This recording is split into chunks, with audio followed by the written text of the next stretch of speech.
அப்படின்னா study with me விளாக்கா தான் போட்டிருக்கேன். நான் என்ன படிச்சேனோ, என்ன டீட்டெயில்ஸ் ஃபாலோ பண்ணிட்டுருக்கோம், அந்த டீட்டெயில்ஸ இந்த வீடியோல அட்டாச் பண்ணியிருக்கேன். யூஸ்ஃபுல்லா இருந்தா கமெண்ட் பண்ணுங்க. பாருங்க. ஓகேவா ஃப்ரெண்ட்ஸ்? இந்த வீடியோல வந்து இந்திய அரசியலமைப்போட பேசிக்ஸ் டீட்டெயில்ஸ் எல்லாம் பார்க்கலாம். ஓகேவா? அப்படின்னு பார்த்தோம்னா, இந்திய அரசியலமைப்ப பத்தி பார்க்கலாம். இந்திய அரசியலமைப்பு வந்து சிலபஸ்ல நம்மளுக்கு குடுத்துருக்க டாபிக்ல ஃபர்ஸ்ட் 3 டாபிக் பார்க்கலாம். அதாவது இந்திய அரசியலமைப்பு அப்படிங்கிறது வந்து இந்திய அரசியலமைப்போட பேசிக் டீட்டெயில்ஸும், அரசியலமைப்பின் முகவுரைய பத்தியும், அரசியலமைப்பின் முக்கிய கூறுகள் என்னென்ன அப்படிங்கிற டீட்டெயில்ஸ வந்து இந்த வீடியோல நாம பார்க்கலாம். ஓகேவா ஃப்ரெண்ட்ஸ்? வாங்க வீடியோக்குள்ள போலாம். இந்திய அரசியலமைப்பு அப்படிங்கிற கீழ என்னென்ன தலைப்புகள நம்ம பார்ப்போம் அப்படின்னு பார்த்தோம்னா, அரசியலமைப்பு தயாரிப்பு பணிகள் என்னென்ன? அரசியலமைப்பு நிர்ணய சபைய வந்து எப்படி உருவாக்கியிருக்காங்க? இந்திய அரசியலமைப்போட மூல ஆதாரங்கள் வந்து அது எங்கெங்க இருந்து அரசியலமைப்புக்கான விதிகள உருவாக்கியிருக்காங்க அப்படிங்கிற டீட்டெயில்ஸையும், இந்திய அரசியலமைப்போட சிறப்பு இயல்புகள் என்ன அப்படிங்கிறதையும், இந்தியாவின் நாடாளுமன்ற மக்களாட்சி பத்தியும் வந்து படிக்கலாம். அதுக்கு முன்னாடி பிரிட்டிஷ் பீரியட்ல வந்து அதாவது ஆங்கிலேய ஆட்சியின் கீழ முக்கியமான சட்டங்கள்லாம் கொண்டு வந்தாங்க. அந்த சட்டத்திட்டங்கள பேஸ் பண்ணி தான் நம்மளும் நம்மளுக்கான அரசியலமைப்புகள உருவாக்கணும். நம்மளுக்கு இந்தியர்களுக்கு தகுந்த மாரி அரசியலமைப்பை இந்திய மக்களே நம்ம உருவாக்கிக்கிட்டோம். ஆனா, பிரிட்டிஷ் பீரியட்ல கொண்டு வந்த முக்கியமான சட்டங்கள் என்னென்ன அப்படிங்கிறத நாம பார்க்கணும். டிஎன்பிஎஸ்சில இது ரிலேட்டடா கொஸ்டின்ஸ் கேட்டுட்டே தான் இருக்காங்க. ஏன்னா, அத பேஸ் பண்ணி அது காலவரிசை அப்படிங்கிற கொஸ்டின்லயும் கேட்கறாங்க. இல்ல பர்ட்டிகுலரா ஒரு ஸ்டேட்மெண்ட்ட குடுத்து எப்ப நடைமுறைக்கு வந்துச்சு அப்படிங்கிற டைப்லயும் கொஸ்டின் கேட்கறாங்க. எப்படி கொஸ்டின் கேட்டாலும் நம்ம தெரிஞ்சுட்டு ஆன்சர் பண்றதுக்கு ரெடியா இருக்கணும். இந்த டாபிக் வந்து கண்டிப்பா குரூப் 1, குரூப் 2 கேண்டிடேட்க்கு ரொம்ப யூஸ்ஃபுல்லா இருக்கும். இருந்தாலும் குரூப் 4 படிக்கிறவங்க எல்லாமே முதல்ல இருந்தே எல்லாம் தெரிஞ்சுக்கிட்டா தான் நம்ம அட்வான்ஸா இருந்தா தான் சின்ன லோயர் லெவல்ல கேட்கறதுக்கு கூட நம்ம ஆன்சர் பண்ண முடியும். ஸோ எல்லாரும் இந்த பிரிட்டிஷ் கவர்ன்மென்ட்க்கு கீழ வந்து சாசனங்கள், ஆட்சிக்குழு சட்டங்கள், காலனி ஆட்சி கால இந்திய அரசாங்க சட்டங்கள் அதெல்லாம் நிறைவேற்றினாங்க. அத பேஸ் பண்ணி தான் இந்தியாவையும் அரசியலமைப்பு உருவாக்கணும். அத பேஸ் பண்ணி தான் இந்திய அரசியலமைப்பையும் உருவாக்கியிருக்கோம். அந்த எப்படியெல்லாம் கட்டமைப்புகள் இருந்துச்சோ, அதே கட்டமைப்புகள தான் நம்மளும் பின்பற்றிட்டு வரோம். கம்பெனி ஆட்சி காலம் அப்படிங்கிறது வந்து 1770 டூ 1858. கம்பெனிங்கிறது அங்க வந்து ஒரு பிசினஸ் அதாவது வியாபார நோக்கத்துல தான் இந்தியாவுக்குள்ள நுழைஞ்சிருப்பாங்க. அதனால இந்த திட்டமெல்லாம் வந்து வியாபாரத்த நோக்கத்திலேயே தான் இருக்கும். அதாவது முழு ஆங்கில அரசு கட்டுப்பாட்டுக்கு கீழ 1858ல தான் இந்தியா வரும். அதுக்கு முன்னாடி ஒரு இது வியாபார நோக்கத்துல தான் இருந்துட்டு இருந்துச்சு. அதனால தான் கம்பெனி அப்படிங்கிற கீழ தான் கம்பெனி ஆட்சி கீழ தான் வந்து இந்தியா இருந்துச்சு. அப்ப நிறைவேற்றப்பட்ட முக்கியமான சட்டங்கள் என்னென்ன அப்படின்னு பார்த்தோம்னா, ஒழுங்குமுறை சட்டம் 1773, பிட் இந்தியா சட்டம் வந்து 1884, சாசன சட்டம் வந்து 1813, சாசன சட்டம் வந்து 1833, சாசன சட்டம் வந்து 53. அதாவது 20 வருஷத்துக்கு ஒருக்கா வந்து சாசன சட்டத்த வந்து மாற்றி அமைச்சுட்டு இருந்தாங்க. 813, 33, 53 20 வருஷத்துக்கு ஒருக்கா சாசன சட்டங்கள வந்து மாத்தி அமைச்சுட்டு இருந்தாங்க. ஒழுங்குமுறை சட்டம் வந்து 1773. ஒழுங்குமுறை சட்டத்த வந்து கொண்டு வரும்போது, இந்தியாவுல வந்து வாரன் ஹேஸ்டிங் தான் வங்காளத்தில் முதல் கவர்னர் ஜெனரலா இருந்தாரு. வாரன் ஹேஸ்டிங் அப்படிங்கிறவர் வந்து வங்காளத்தில் முதல் கவர்னர் ஜெனரலாக நியமிக்கப்பட்டாரு. இந்த ஒழுங்குமுறை சட்டம் 1773 கீழ கல்கத்தாவுல வந்து உச்சநீதிமன்றம் வந்து தொடங்குறாங்க. அதுல வந்து ஒரு தலைமை நீதிபதியும், 3 நீதிபதிகளும் வந்து இருந்திருக்காங்க. அதாவது வங்காளம் அப்படின்னு அழைக்கப்பட்டுச்சு. வங்காளத்திலிருந்து தான் பிரிட்டிஷோட ஆட்சி முறைய நடத்திட்டு வந்தாங்க. அப்பதான் அங்க ஒரு உச்சநீதிமன்றம் வங்காளத்துல தான் முதல் முறையா தான் உச்சநீதிமன்றத்த வந்து கொண்டு வராங்க. ஓகே. ஓகே. ஃபர்ஸ்ட் ஒழுங்குமுறை சட்டம், பிட் இந்தியா ஆக்ட், சாசன சட்டம் 1813, சாசன சட்டம் 1833, சாசன சட்டம் 1853. ஓகேவா? அடுத்து பார்த்தோம் அப்படின்னா, இந்தியாவுல வந்து கல்விக்காக அதாவது இந்தியாவுக்கு கல்விக்காகன்னு 1,00,000 வந்து பிரிட்டிஷ் அரசு ஒதுக்குறாங்க. அது எந்த சட்டத்தின் மூலம் அப்படின்னா, சாசன சட்டம் 1813. சாசன சட்டம் 1813 கீழ கல்விக்காக இந்தியாவுல வந்து ரூ. 1,00,000 ஒதுக்குறாங்க. இந்தியாவுல வந்து இரட்டை அரசாங்க முறைய வந்து நிறுவிய சட்டம் என்ன அப்படின்னு பார்த்தோம்னா, பிட் இந்தியா சட்டம் 1784. சாசன சட்டம் வந்து 1833. என்ன சொல்லி அப்ப வந்து என்னென்ன நடைமுறைகள்லாம் வந்திருக்கு அப்படின்னு பார்த்தோம்னா, வங்காளத்தில் வந்து கவர்னர் வந்து ஜெனரல் வந்து இந்தியாவின் ஜெனரலாக மாத்துனாங்க. ஃபர்ஸ்ட் வங்காளத்து ஆளுநரா இருந்தவர வந்து வங்காள கவர்னர் ஜெனரல் அப்படின்னு மாத்துறாங்க. அவங்க வங்காளத்து கவர்னர் ஜெனரல் வந்து இந்தியா ஃபுல்லாமே கவர்னர் ஜெனரல் அப்படிங்கிற மாற்றம் பெறாது. இந்தியாவில் முதல் கவர்னர் ஜெனரல் யாரு அப்படின்னா வில்லியம் பெண்டிங். வில்லியம் பெண்டிங் தான் இந்தியாவோட முதல் கவர்னர் ஜெனரல். சாசன சட்டம் 1833 கீழ தான் லார்ட் மெக்காலோ கீழ சட்ட ஆணையம் வந்து உருவாக்கப்பட்டுச்சு. லார்ட் மெக்காலோ கீழ வந்து சட்ட ஆணையம் உருவாக்கப்பட்டுச்சு. அடுத்தது இந்தியாவில் வந்து அடிமை முறை வந்து 1843ல ஒழிக்கப்படுது. அடிமை முறை வந்து ஒழிக்கப்பட்ட ஆண்டு என்ன அப்படின்னா 1843. முதல் முறையாக உள்ளூர் அதாவது இந்தியாவில் இருக்கிற உள்ளூர் பிரதிநிதித்துவம் அறிமுகப்படுத்த சட்டம் என்ன அப்படின்னு பார்த்தோம்னா சாசன சட்டம் வந்து 1853. 1853 தான் இந்தியாவுக்குள்ள உள்ளூர் பிரதிநிதிகளை அறிமுகப்படுத்துறாங்க. அதுக்கு முன்னாடி வரைக்கும் ஆங்கிலேயர் மட்டும்தான் இருந்துட்டு இருந்தாங்க. பிரதிநிதிகள் வந்து இந்தியர்களுக்கு அனுமதி கிடையாது. அடுத்தது பிரிட்டிஷ் முடியாட்சி 1858 to 1947. அதாவது 1858லேருந்து 1947 சுதந்திரம் பெற வரைக்கும் இந்தியாவுல பிரிட்டிஷ் ஆட்சி இருந்துச்சு. காலனி ஆட்சியிலிருந்து நேரடி கட்டுப்பாட்டு கீழ வந்து இந்தியா வந்துருச்சு 1858. இந்திய அரசு சட்டம் 1858. அதாவது விக்டோரியா பேரறிக்கை அப்படின்னு சொல்லுவாங்க. இந்திய அரசு சட்டம் 1858ல கம்பெனியோட ஆட்சி வந்து முடிவுக்கு வந்துச்சு. பிரிட்டிஷோட நேரடி கட்டுப்பாட்டு கீழே இந்தியா வந்துச்சு. கானிங் பிரபு இந்தியாவின் முதல் அரசு பிரதிநிதி. இந்தியாவோட முதல் அரசு பிரதிநிதி யாருன்னு பார்த்தோம்னா கானிங் பிரபு. அதுக்கப்புறம் இந்திய கவுன்சில் சட்டம் 1861 நிறைவேற்றப்பட்டுச்சு. இந்திய கவுன்சில் ஆக்ட் 1892 நிறைவேற்றப்பட்டுச்சு. அதற்கடுத்து முக்கியமான சட்டம் என்ன அப்படின்னு பார்த்தோம்னா இந்திய கவுன்சில் சட்டம் 1909. இது ரொம்ப முக்கியம். ஏன்னா இது ரிலேட்டட் நிறைய கொஸ்டின்ஸ் வந்திருக்கு. இந்திய கவுன்சில் சட்டம் 1909. மிண்டோ மார்லி சீர்திருத்தம். இந்திய கவுன்சில் சட்டம் 1909 என்னன்னு சொல்லுவாங்க அப்படின்னா மிண்டோ மார்லி சீர்திருத்தம். கவுன்சில்ல வந்து இந்தியர்களுக்கு அனுமதி கொடுத்தாங்க. அதுக்கு முன்னாடி கவுன்சிலர்ல இந்தியர்களே யாரும் இல்லாம இருந்தாங்க. இப்ப கவுன்சில்ல வந்து இந்தியர்களுக்கு அனுமதி கொடுத்திருக்காங்க. முஸ்லீம்களுக்குன்னு தனி தொகுதி ஒதுக்கீடு செஞ்சிருந்தாங்க. மிண்டோ மார்லி வந்து என்ன பண்ணிட்டாரு அப்படின்னா முஸ்லீம்களுக்கு வந்து தனி தொகுதி ஒதுக்குனாரு. இது வந்து இந்து முஸ்லீம்களுக்கு இடையே மேலும் பிரிவினையை வந்து தூண்டுற வகையில இருந்துச்சு. அடுத்து இந்திய அரசு சட்டம் 1919. இந்திய அரசு சட்டம் 1919. மாண்டேகு ஜேம்ஸ் போர்ட் சீர்திருத்தம் அப்படின்னு இதை சொல்லுவாங்க. மாகாணங்கள்ல வந்து இரட்டையாட்சி முறையை வந்து அறிமுகப்படுத்துறாரு. மாண்டேகு ஜேம்ஸ் போர்ட் என்ன பண்றாருன்னா மாகாணங்கள்ல இரட்டையாட்சி முறையை அறிமுகப்படுத்துறாரு. பெண்களுக்கு வாக்குரிமை வழங்குறாங்க. பெண்களுக்கு வாக்குரிமை இந்தியாவில் வழங்கப்பட்ட ஆண்டு என்ன அப்படின்னா 1921. பெண்களுக்கு வாக்குரிமை இந்தியாவில் வழங்கப்பட்ட ஆண்டு என்ன அப்படின்னு பார்த்தோம்னா 1921. பொதுப்பணியாளர் தேர்வாணையம் வந்து 1926ல இந்தியாவில் அமைக்கப்படுது. பொதுப்பணியாளர் தேர்வாணையம் யூனியன் பப்ளிக் சர்வீஸ் கமிஷன் வந்து 1926ல வந்து அமைக்கப்படுது. சைமன் குழு வந்து 1927ல வந்து ஃபார்ம் பண்றாங்க. சைமன் குழு வந்து எதுக்காக ஃபார்ம் பண்றாங்க அப்படின்னு பார்த்தோம்னா இந்திய அரசு சட்டத்தை வந்து 1919 வந்து ஆய்வு செய்ததற்காகவும் சைமன் குழு 1930ல வந்து அறிக்கையை சமர்ப்பிக்கிறாங்க. சைமன் குழுவை வந்து இந்தியா முழுவதும் எதிர்த்தாங்க. காந்தியடிகள் எதிர்த்தாங்க. எதனால அப்படின்னா இந்தியர் யாருமே இல்ல. இந்தியர் வந்து யாருமே சைமன் குழுல வந்து இல்ல. அதனால வந்து இந்திய காங்கிரஸ் வந்து இதை ரொம்ப கடுமையா எதிர்த்தாங்க. சைமன் குழுவை இந்தியர்கள் வந்து இல்லாதனால. அதுக்கப்புறம் பார்த்தோம்னா நேருவோட அறிக்கை 1928. நேரு அப்படிங்கிறது வந்து இங்க யாரை சொல்றாங்க அப்படின்னா மோதிலால் நேரு. அதாவது இந்தியாவுக்குன்னே ஒரு அரசியல் அமைப்பு வேணும் அப்படின்னு சொல்லி முக்கிய அடிப்படை உரிமைகளும் எல்லாத்தையும் சேர்ந்து ஒரு சின்ன அரசியலமைப்பு மாதிரி உருவாக்கி கொடுத்தாங்க, ப்ரிப்பேர் பண்ணாங்க 1928லயே. அதுதான் வந்து முதல் இந்தியாவின் அரசியலமைப்பு வரைவு அப்படின்னு சொல்லப்படுது. இந்திய அரசு சட்டம் 1935. இந்திய அரசு சட்டம் 1935 வந்து மாகாணங்கள் இருந்த இரட்டை ஆட்சி வந்து ஒழிக்குது. இரட்டை ஆட்சி வந்து அறிமுகப்படுத்தப்பட்டது வந்து மாண்டேகு ஜேம்ஸ் போர்டோட சீர்திருத்தம் 1919. அதுவே இந்திய அரசு சட்டம் 1935 வந்து மாகாணங்கள்ல வந்து இரட்டை ஆட்சியை வந்து ஒழிக்குது. மத்தியில இரட்டை ஆட்சி கொண்டு வந்தது. இந்தியாவில் வந்து கவுன்சிலிங்கும் ஒழிக்கப்பட்டது. இந்தியன் ரிசர்வ் வங்கி வந்து நிறுவப்பட்டது. இந்தியன் ரிசர்வ் வங்கி தொடங்கப்பட்ட ஆண்டு வந்து 1935. இந்தியன் ரிசர்வ் வங்கி தொடங்கப்பட்ட ஆண்டு வந்து 1935. நாட்டுடைமையாக்கப்பட்ட ஆண்டு வந்து 1949ல தான் நாட்டுடைமை ஆக்கியிருப்பாங்க. ஓகேவா? இது வரைக்கும் நான் நிறைவேற்ற எல்லாமே பிரிட்டிஷ் பீரியடோட சட்டங்கள் தான் வந்து நிறைவேற்றிருக்காங்க. இதை பேஸ் பண்ணி தான் இந்திய அரசாங்கம் நம்மளோட அரசியலமைப்பை வந்து நம்ம உருவாக்கிக்கிட்டோம். இந்திய சுதந்திர சட்டம் வந்து நிறைவேற்றப்பட்டுச்சு 1947. இந்திய சுதந்திர சட்டம் அப்படிங்கிறது வந்து 1947.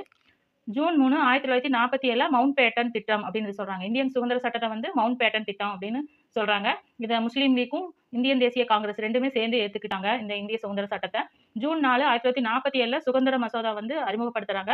ஜூலை 18 1947 பிரிட்டிஷ் பாராளுமன்றத்தில் அறிமுகப்படுத்தப்பட்டு ஒப்புதல் வாங்குறாங்க. ஆகஸ்ட்ல வந்து இந்தியா சுதந்திரம்னு அறிவிக்கப்படுது. இதெல்லாம் தான் என்ன அப்படின்னா பேசிக்ஸ். ரொம்ப டீப்பா போக வேண்டியதில்ல. நம்ம வந்து என்னென்ன சட்டங்கள் வந்து அறிமுகப்படுத்தினாங்க பிரிட்டிஷ் பீரியட்ல முக்கியமான சட்டங்கள் என்ன அப்படிங்கிறத பார்த்துக்கலாம். ஓகேவா? இதோட வந்து இந்த டாபிக்ஸ் முடிஞ்சுச்சு. இதுக்கப்புறம் தான் என்ன அப்படின்னு பார்த்தோம்னா இந்திய அரசியலமைப்பு பத்தி பார்க்கலாம். ஓகேவா? இது வந்து இந்த இந்திய அரசியலமைப்பு. அடுத்தது இந்தியாவோட அரசியலமைப்பு அப்படிங்கிறது வந்து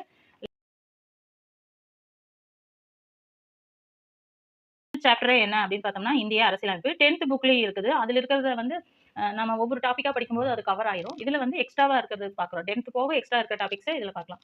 காலனிய ஆட்சி கீழே இந்திய ஆங்கில அரசால் பிறப்பிக்கப்பட்ட சாசனங்களும் ஆட்சிக்குழு சட்டங்கள், காலனி ஆட்சி காலத்துல இந்திய அரசாங்க சட்டங்கள் இவற்றை அடிப்படையாக கொண்டுதான் இந்தியாவில் வந்து ஒரு புதிய அரசியலமைப்பு வேணும் அப்படிங்கிற கருத்து உருவாகியிருக்கு.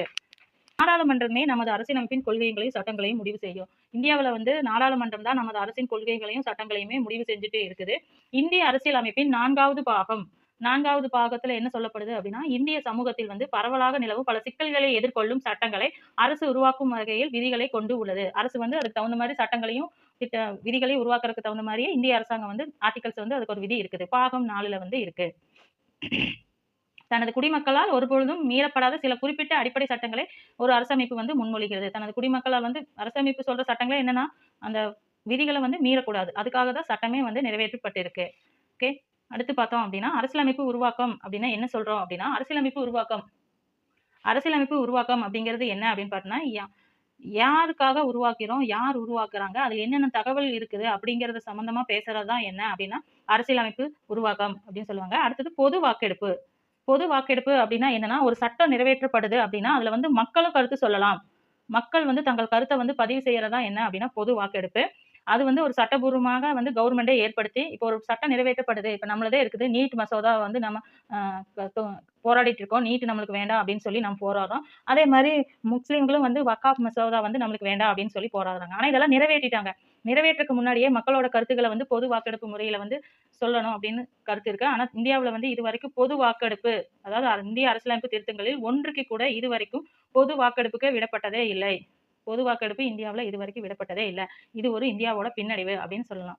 ஓகேவா? ஒரு அரசமைப்போட அம்சங்கள் என்னென்ன அப்படின்னு பார்த்தோம்னா, அ அ சமூகத்தின் அனைத்து பிரிவு மக்களின் எதிர்பார்ப்புகளுக்கு இடமளிப்பதாக இருக்க வேண்டும். அரசமைப்பு அப்படின்னா அரசமைப்பு என்பது சமூகத்தின் அனைத்து மக்களோட எதிர்பார்ப்புக்கு இடமளிப்பதாக இருக்க வேண்டும். மதம், ஜாதி, மொழி அடிப்படையில வந்து பாகுபாடு வந்து இருக்கவே கூடாது. நாட்டுல வந்து ஒற்றுமையை ஏற்படுத்துற மாரி தான், சுதந்திரத்த பாதுகாக்கிற மாரியும், சமத்துவத்த பாதுகாக்கிற மாரியும் தான் வந்து ஒரு அடிப்படை, அதாவது அரசியலமைப்பு அப்படின்னு இருக்கணும் அப்படின்னு சொல்லப்படுது. இந்தியாவில் வந்து மதச்சார்பின்மை இது ரிலேட்டடா இப்ப கொஸ்டின்ஸ் வந்துட்டே இருக்குது. இந்திய அரசியலமைப்புல 42வது திருத்த சட்டத்தின்படி முகவுரையில வந்து இறையாண்மை, சமதர்ம, மதசார்பற்ற மக்களாட்சி குடியரசு அப்படிங்கிற வார்த்தை வந்து சேர்க்கப்பட்டிருக்கு. இறையாண்மை, சமதர்ம, மதசார்பற்ற மக்களாட்சி குடியரசு அப்படிங்கிற வார்த்தை இங்க சேர்க்கப்பட்டிருக்கு. இந்த புக்லயே கொடுத்திருக்கும் பாருங்க.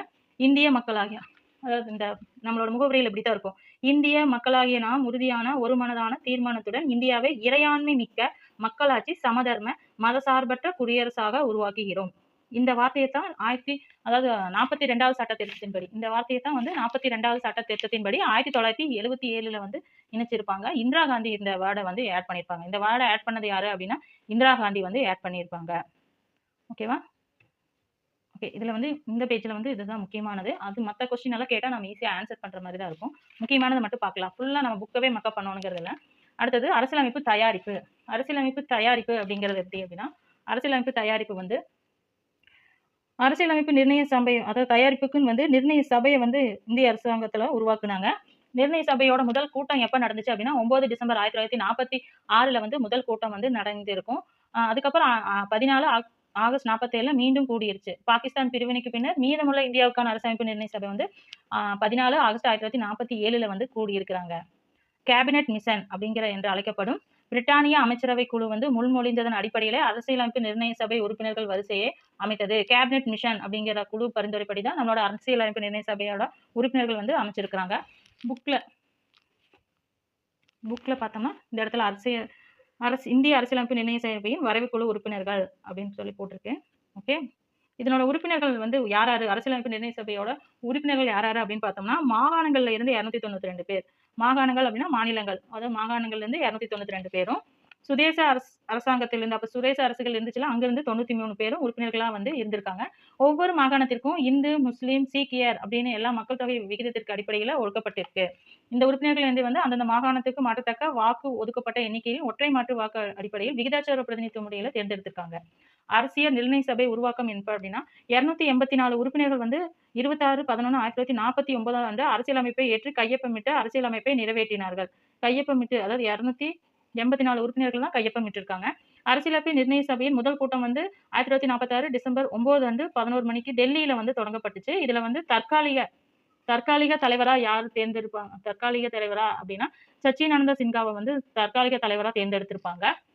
அதுக்கப்புறம் அமைப்பிற்கு ஒப்புதல் தருவதற்காக சபை மறுபடி வந்து 24/1/1950ல வந்து கூடியிருந்துச்சு. அப்ப டாக்டர் ராஜேந்திர பிரசாத்தை வந்து நிரந்தர தலைவரா நம்ம தேர்ந்தெடுத்திருப்போம். 1950ல ராஜேந்திர பிரசாத்தை நிரந்தர தலைவரா தேர்ந்தெடுப்பாங்க. 9 டிசம்பர் 1946 முதல் 24/1950, அதாவது அரசியலமைப்பு சட்டம் நடைமுறைக்கு வர வரைக்கும் 12 தொகுதிகளா வந்து மீட்டிங் வந்து நடந்திருக்கும்.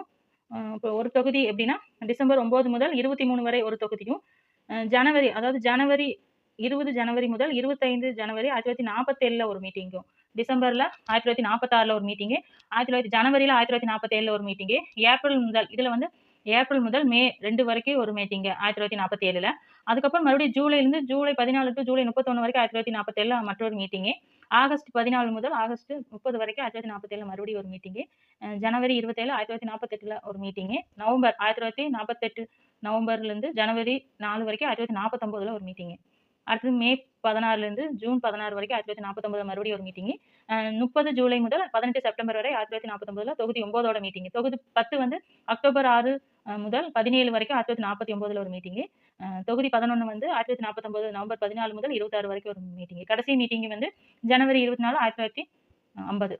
ஓகே, இதுதான் வந்து 12 தொகுதி மீட்டிங். அதாவது 12 தொகுதிகளா மீட்டிங். இதுதான் முக்கியம். அதை பார்த்து வச்சுக்கலாம். எக்ஸாம் பாயிண்ட் ஆஃப் வியூல அப்படிதான் வரும். ஓகே, இந்திய அரசியலமைப்போட மூல ஆதாரங்கள் என்னென்ன அப்படின்னு பார்க்கலாம். இந்திய அரசியலமைப்பு சட்டம் 1935 கீழே தான் இந்தியாவுக்குன்னு ஒரு அரசியலமைப்பு உருவாக்கலாம் அப்படிங்கிற திட்டம் கொண்டு வந்தாங்க.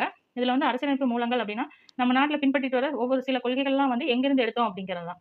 பிரிட்டன் இருந்து நாடாளுமன்ற அரசும் ஒற்றை குடியுரிமையும் சட்டத்தின் ஆட்சியும் நாடாளுமன்ற செயல்முறைகளும் இடைக்கால தடை ஆணைகள் வந்து பிரிட்டிஷ்ல இருந்து, அதாவது பிரிட்டன் இருந்து நாம் பெற்றிருக்கோம். நாடாளுமன்றம் அப்படிங்கிறது பிரதமரும், ஒற்றை குடியுரிமைனா நாட்டுக்கு ஒரே ஒரு குடியுரிமை தான்.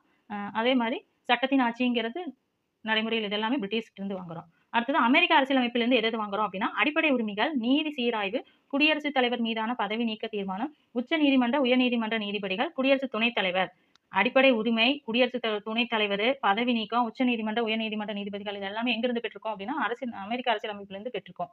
அடுத்து அயர்லாந்து கிட்ட இருந்து அரசின் வழிகாட்டு நெறிமுறை மட்டும் பெற்றிருக்கோம்.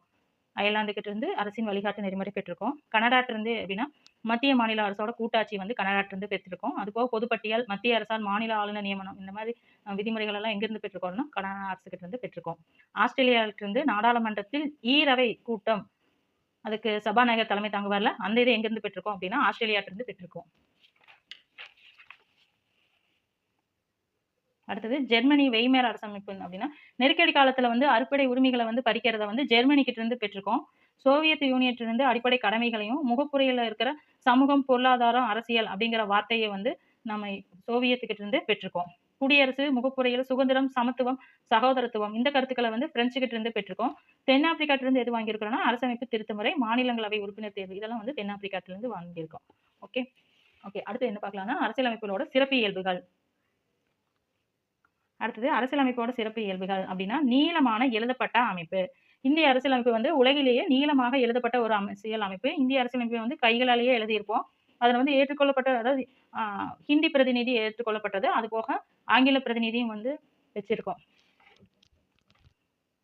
தனிநபர் உரிமைகளையும் அடிப்படை உரிமைகளாகவும் அரசு வழிகாட்டு நெறிமுறைகளையும் நிர்வாக செயல்முறை விவரங்கள் என விரிவாக பட்டியலிடப்பட்டு கைகளாலேயே எழுந்திருக்கிறதா இந்திய அரசியலமைப்பு முறை.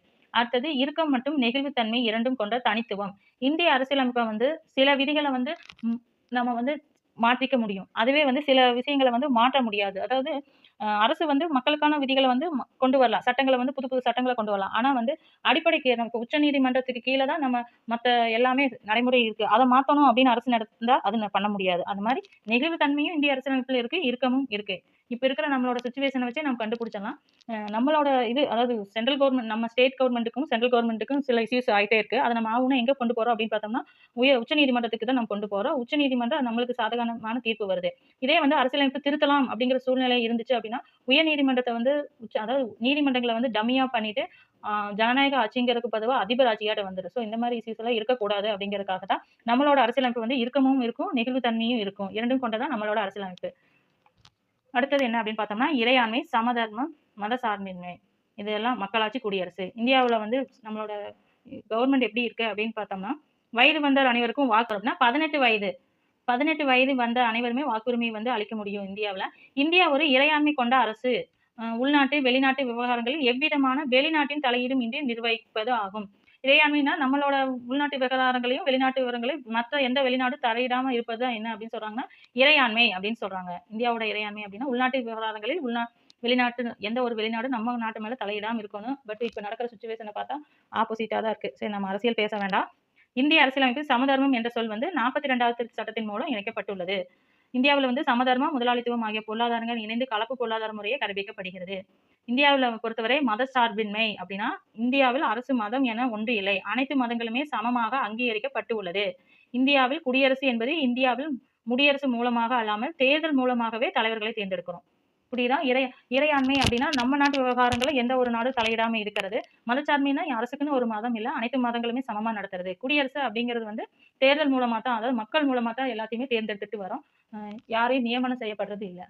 ஓகே, அடுத்து நாடாளுமன்ற ஆட்சி முறை. நாடாளுமன்ற ஆட்சி முறை அப்படிங்கிறது வந்து நம்ம நாட்டுல வந்து 2 நாடாளுமன்றம் இருக்கு. அந்த நாடாளுமன்றத்தில் ஈரவைகள் வந்து நடைமுறையில இருந்துட்டு இருக்கு.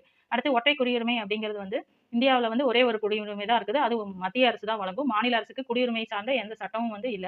குடியுரிமை சார்ந்த உரிமைகள் வந்து மத்திய அரசிடமே வந்து உள்ளது. குடியுரிமை வந்து மத்திய அரசிடம் தான் உள்ளது. 2015 பிப்ரவரி 27 அன்று மக்களவையில் குடியுரிமை சட்டம் வந்து 1955ல வந்து திருத்தங்கள் வந்து கொண்டு வந்திருக்காங்க. அதுபடி பார்த்தோம்னா, பதிவு அல்லது இயல்புரிமை முறையில வந்து இந்தியாவுல குடியுரிமை கோரி விண்ணப்பிக்கலாம். ஒரு நபர் குறிப்பிட்ட தகுதியை நிறைவு செய்திருந்தால் தான் அவருக்கு குடியுரிமை வந்து வழங்கப்படும். இந்தியாவில் தொடர்ந்து குடியிருந்தாலோ, அரசு பணியில் 12 மாதங்கள் இருந்தாலோ ஒரு நபர் இந்திய குடியுரிமை கோரி விண்ணப்பிக்க முடியும். அதுக்குள்ள நிறைய ரூல்ஸ் இப்ப கொண்டு வந்துட்டாங்க. குடியுரிமை பத்தி படிக்கும்போது அத பத்தி பார்க்கலாம். வயது வந்தோர் வாக்குரிமை அப்படிங்கிறது வந்து இந்தியாவோட ஒரு சிறப்பு. 18 வயசு வந்தாவே இங்க ஓட்டு போடுறதுக்கு எல்லாத்துக்கும் உரிமை இருக்கு. சுதந்திரமான மற்றும் ஒருங்கிணைந்த நீதி அமைப்பு. சுதந்திரமான மற்றும் ஒருங்கிணைந்த அப்படிங்கிறது வந்து நம்மள மாவட்ட நீதிமன்றங்கள் இருக்கும். அது போக மாவட்ட நீதிமன்றங்கள்ல மேல்முறையீட்டுக்கு வந்து உயர்நீதிமன்றத்துக்கு கொண்டு போவோம். உயர்நீதிமன்றத்தில் இருக்கிற தீர்ப்புகளுக்கு எதிரா வந்து உச்சநீதிமன்றத்துக்கு கொண்டு போவோம். அதே உச்சநீதிமன்றத்தோட தீர்ப்புகள் வந்து இந்தியாவில் உள்ள அனைத்து நீதிமன்றங்களுக்கே பொருந்தும், பொதுவானது. இதெல்லாம் தான் இந்தியாவுல வந்து சுதந்திரமான ஒருங்கிணைந்த நீதி அமைப்பு. அதுல அரசின் தலையீடு இருக்காது. அடுத்தது அடிப்படை உரிமைகள். அடிப்படை உரிமைகள் அப்படின்னா இந்தியா அரசியலமைப்புல வந்து பகுதி 3ல வந்து அடிப்படை உரிமைக்கான பிரிவுகள் வந்து குறிப்பிடப்பட்டு உள்ளது. இந்தியாவுல வந்து அடிப்படை உரிமைகள் வந்து 6 தலைப்புகள்ல வந்து வகைப்படுத்தப்பட்டு உள்ளது. அது ஒண்ணு என்னன்னா சமத்துவ உரிமை, சுதந்திரமான உரிமை, சுரண்டலுக்கு எதிரான உரிமை, மத வழிபாட்டுக்கான உரிமை, கல்வி மற்றும் பண்பாட்டு உரிமை. இப்படின்னு சொல்லி இந்தியாவோட அடிப்படை உரிமைகளை வந்து 6 தலைப்பு கீழ குடுத்துட்டு வராங்க. தொடக்கத்தில் வந்து சொத்துரிமை வந்து 31(a)ல இருந்துச்சு. இப்ப வந்து சொத்துரிமையை வந்து 44வது திருத்த சட்டம் 1978ல வந்து சொத்துரிமையை வந்து நீக்கி 300 ஆண் கீழ சேர்த்துட்டாங்க. ஓகே. அது வந்து அடிப்படை உரிமை அப்படிங்கிறது கிடையாது.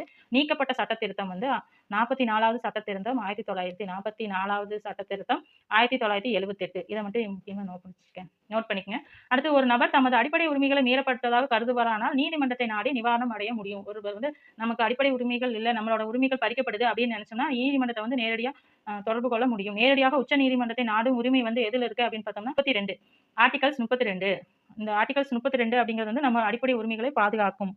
இந்தியாவில் வந்து அடிப்படை உரிமைகள் வந்து முழுமையானவை அல்ல. நாட்டின் பாதுகாப்பு தேவையை கருத்தில் கொண்டு அவற்றை தடை செய்யலாம். இப்ப 144 தடை இருக்கும்போதெல்லாம் அடிப்படை உரிமைகள் வந்து பாதிக்கப்படும். அதுபோக நெருக்கடி நிலை அறிவிக்கப்படும் பொழுதும் அடிப்படை உரிமைகளை வந்து நிறுத்தி வைப்பாங்க. அடுத்து கல்வி உரிமை.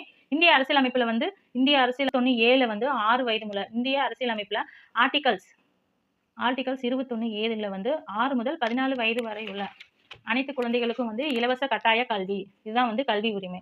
சிறார்களுக்கு இலவச கட்டாய கல்வி சட்டம் வந்து 2009ல வந்து அரசமைப்பு உறுப்பு 21(a)ன் கீழ வழங்கப்பட்டது. சட்டம் நிறைவேற்றப்பட்ட ஆண்டு வந்து 2009. அடுத்து அரசின் வழிகாட்டும் நெறிமுறை. இந்தியாவுல வந்து பார்ட் அதாவது 4வது சாப்டர்ல வந்து இதுக்கான அரசின் வழிகாட்டு நெறிமுறை பத்தி குறிப்பிடப்பட்டிருக்குது. இந்திய அரசியலமைப்பு வந்து தனித்தன்மை வாய்ந்த கூறுகளில் ஒன்றுதான் அந்த அரசு வழிகாட்டு நெறிமுறை. இதில் இந்தியாவில் சமூக பொருளாதார நீதியை நிலைநாட்டும் வண்ணம் அரசு அவற்றை அமலாக்கம் செய்வதற்கான வழிகாட்டு நெறிமுறைகள். இதுல வழிகாட்டு நெறிமுறை அப்படிங்கிறது வந்து அரசுக்கு வந்து ஆலோசனை தான் வழங்கும். அதை வந்து கட்டாயப்படுத்த முடியாது. பாகம் 4ல வந்து விட்டுருக்காங்க வழிகாட்டும் நெறிமுறை. அடுத்து அடிப்படை கடமைகள் வந்து 42வது திருத்தத்தின் வாயிலாக அடிப்படை கடமைகள் வந்து சேர்க்கப்பட்டிருக்கு. பகுதி 4(a)ல வந்து 51(a)ல வந்து 4(a)ல 51(a)ல வந்து வழங்கப்பட்டிருக்கு. ஏன்னா 4(a)ன்னு படிங்க, 51(a)ன்னு படிங்க. டிஎன்பிஎஸ்சி கொஸ்டின் பேப்பர்லாம் அப்படிங்கிற வார்த்தையெல்லாம் அவங்க கொடுக்கறது இல்ல. நம்ம இப்படி படிக்க வேண்டாம். 4(a) 51(a) அப்படின்னு இங்கிலீஷ் லெட்டர்லயே படிங்க. அதாவது டிஎன்பிஎஸ்சி கொஸ்டின்ல வந்து அவன் கொடுக்க மாட்டான். 4(a) 51(a) ஆனலாம். அதனால 4(a) 51(a) அப்படின்னு இங்கிலீஷ் லெட்டர்லயே படிங்க. ஓகே. நம்மளோட அடிப்படை கடமைகள் அதெல்லாம் தனி இது டாபிக்காவே இருக்கு. அதுல பார்த்துக்கலாம். இது ஜஸ்ட் வந்து ஓவர்வியூ மட்டும் பார்த்தா போதும். அடுத்தது கூட்டாட்சி அல்லது ஒற்றையாட்சி. இந்தியாவில் வந்து சிதைக்க முடியாத ஒன்றும் சிதைக்கத்தக்க மாநிலமும் கொண்ட ஆட்சி முறையாகும். அதாவது ஒன்றியத்தை வந்து சிதைக்க முடியாது. ஆனா மாநிலங்களோட அமைப்பை வந்து மாற்ற முடியும்.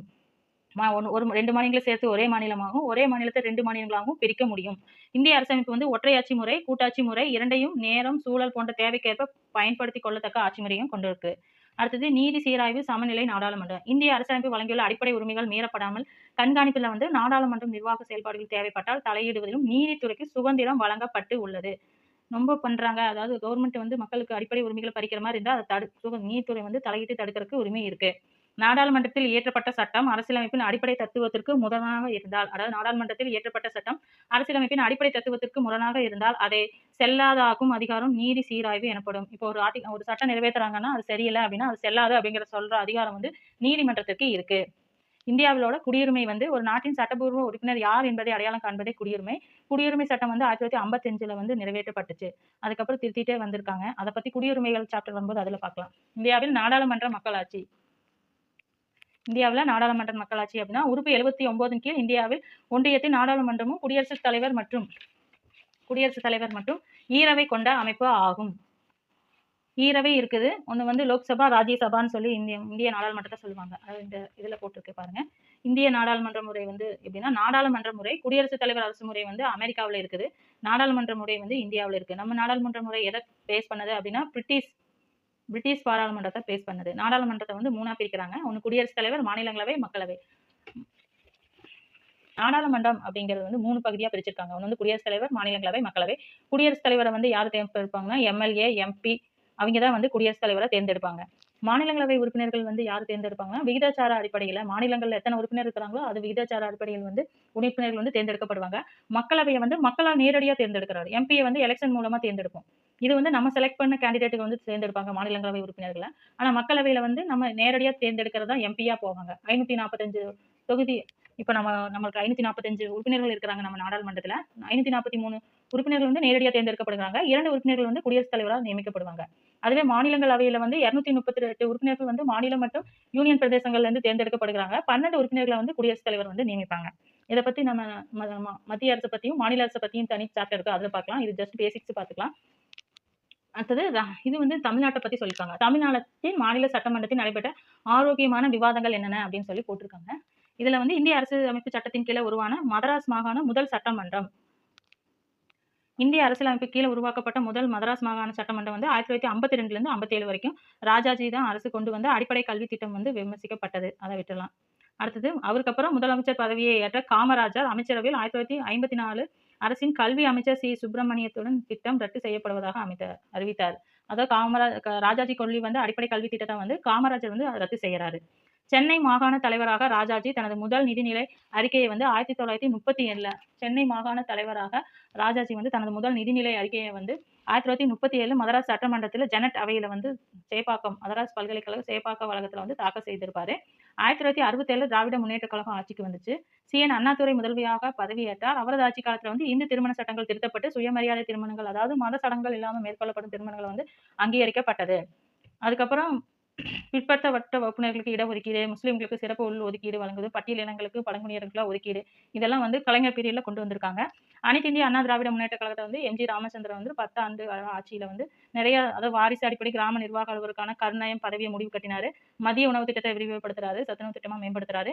1992 நவம்பரில் உச்சநீதிமன்றம் மண்டல் ஆணையம் வழக்கில் தீர்ப்பு வழங்கி இருக்கு. இதுல வந்து கல்வி மற்றும் வேலை வாய்ப்பில் 50 விழுக்காடு இடஒதுக்கீடு வழங்கி தீர்ப்பளிக்கப்பட்டது. இதனைத் தொடர்ந்து தமிழகத்தில் பிற்படுத்தப்பட்டோர், மிகவும் பிற்படுத்தப்பட்டோர், பட்டியல் ஜாதியினர், பழங்குடியினர் ஆகியோருக்கு வழங்கப்பட்டு வந்த இடஒதுக்கீட்டினை பாதுகாக்கும் வகையில் தமிழ்நாடு மாநில சட்டமன்றம் கூட்டுப்பட்டு 69% ஒதுக்கீட்டு சட்டம் வந்து கொண்டு வந்திருக்காங்க. இதெல்லாம் வந்து நம்மளோட மாநிலத்தில் நிறைவேற்றப்பட்ட முக்கிய சட்டங்கள்.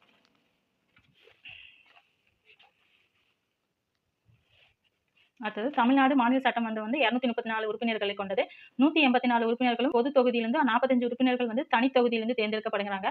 சட்டமன்றத்தோட முதல் கூட்டத்தொடர் வந்து முதல் பொது தேர்தலை வந்து தொடங்கினது வந்து 3/5/1952 வந்து தொடங்கியிருக்காங்க. அரசியலமைப்பு உறுப்பு 333 இன் கீழ் ஆங்கில இந்திய பிரதிநிதி ஒருவரை வந்து ஆளுநர் வந்து நியமிப்பாரு. இந்த 333 ஆர்டிகல்ஸ் 333 கீழே ஆளுநர் வந்து ஒரு ஆங்கிலோ இந்தியனை வந்து நியமிக்கலாம். 6/4/2021 வந்து தமிழக சட்டமன்றத்தில் பொது தேர்தல் நடந்ததையொட்டி 16வது சட்டமன்றம், இப்ப ஸ்டாலினோட ஆட்சி என்ன அப்படின்னா 16வது சட்டமன்றம் வந்து நடந்துட்டு இருக்கு.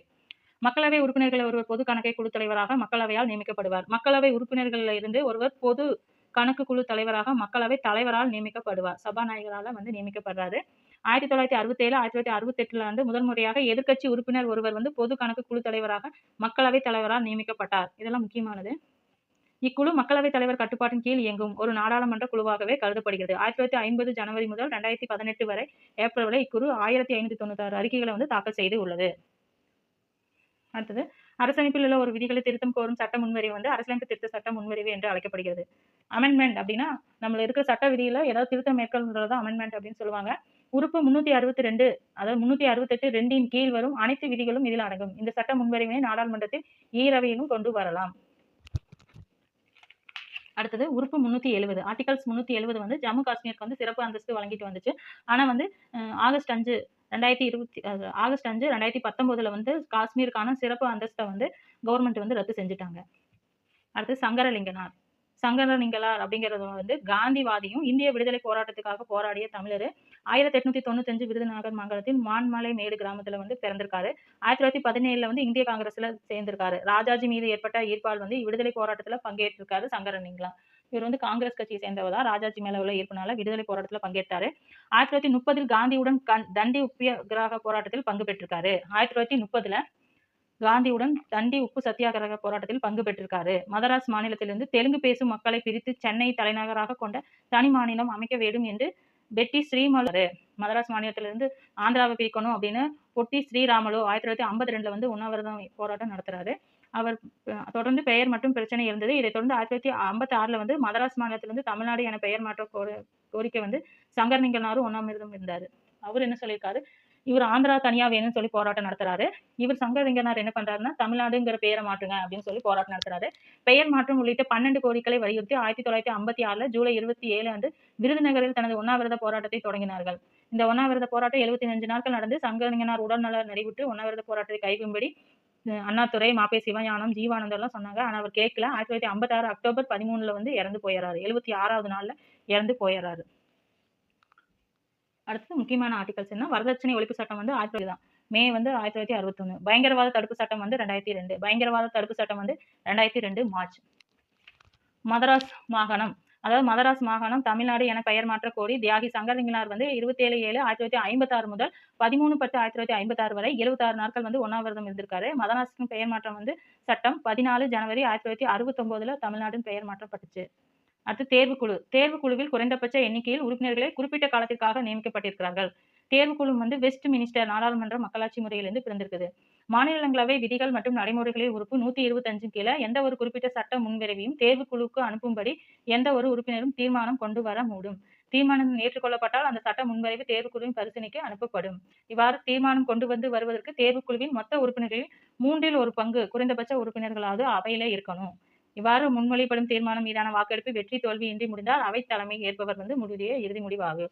அதாவது சபாநாயகரோட முடிவு தான் இறுதி முடிவு. சட்ட முன்வரைவு குறிப்பிட்ட ஏதேனும் ஒரு அம்சம் குறித்து ஆய்வு செய்யப்பட வேண்டும். தேர்வுக்குழு பத்தி போட்டிருக்காங்க. ஓகே, ஒரு சட்ட முன்வரைவு ஒரு அவையில் நிறைவேற்றப்பட்டு மற்றொரு அவையால் நிராகரிக்கப்படும் பொழுது, ஒரு சட்ட முன்வரைவு வந்து ஒரு அவையில் ஏற்படுத்தப்பட்டு மற்றொரு அவையில நிராகரிக்கப்படும் பொழுது, ஒரு ஆட்சேபனை எழுப்பப்பட்டுச்சு அல்லதுன்னா 6 வாரத்துக்கு அதிகமாக இழுபறி நீடிச்சு அப்படின்னா குடியரசுத் தலைவர் வந்து ஈரவையும் கூட்டத்தை கூட்டி அதுக்கான தீர்வு காணுவாரு. பண முன்வரைவு மசோதா அல்லது அரசமைப்பு திருத்த சட்டோதா அப்படிங்கிறது வந்து கூட்டத்தின் கூட்டமாக இந்திய அரசியலமைப்பு அனுமதிக்கவில்லை. பண மசோதாவும் அரசியலமைப்பு திருத்த சட்ட மசோதாவுக்கும் கூட்டம்லாம் வேண்டியதில்லை. அது மக்களவையிலேயே வந்து நிறைவேற்றப்படும். மாநிலங்களவையோட இசைவு வந்து கட்டாயம் கிடையாது. ஓகேவா, இதோட வந்து இந்த சாப்டர் முடிஞ்சிச்சு. இந்த சாப்டர்ல வந்து அதாவது கண்டினியூட்டியா போடல, இந்திய அரசியலமைப்பு சிறப்பு இயல்புகளை மட்டும் போட்டிருக்காங்க. மற்றதெல்லாம் பார்த்தோம்னா தமிழ்நாட்டை பத்தி முக்கியமான டீடைல்ஸ் மட்டும் கொடுத்துருக்காங்க. இந்த 2 பேஜும் ரொம்ப முக்கியம். இதை நீங்க நல்லா பார்த்து வச்சுங்க. தமிழ்நாடு மாநிலத்தில் சட்டமன்றத்தில் நடைபெற்ற ஆரோக்கியமான விவாதங்கள், இது வந்து முக்கியம். இந்த இதை பார்த்து வச்சுங்க. புக் பேக் பார்க்கலாம். இந்திய அரசியலமைப்பு சட்ட வரைவு குழுவின் தலைவர் யார் அப்படின்னா B.R. அம்பேத்கர் தான் வரைவு குழுவோட தலைவர். சட்டமன்ற வரைவு குழு அரசியல் நிர்ணய சபையினோட தலைவர் வந்து சபை தலைவர் தான் வந்து டாக்டர் ராஜேந்திர பிரசாத். வரைவு குழுவோட தலைவர் வந்து B.R. அம்பேத்கர். இந்தியாவை பொறுத்தவரை நாடாளுமன்ற அரசாட்சி கீழ்காணும் கோட்பாடுகளில் எது பின்பற்றப்படவில்லை அப்படின்னா 1, 2, 3 இந்த 3மே வந்து பின்பற்றவில்லை. சரியானதுதான். அமைச்சரவை உறுப்பினர்கள் அனைவரும் நாடாளுமன்ற உறுப்பினர்கள் ஆவர். அமைச்சரவை உறுப்பினர்கள் வந்து நாடாளுமன்ற உறுப்பினராகவும் இருப்பாங்க. நாடாளுமன்றத்தின் நம்பிக்கையில்லா நீடிக்கும் வரை அமைச்சர்கள் வந்து பதவியில வைப்பாங்க.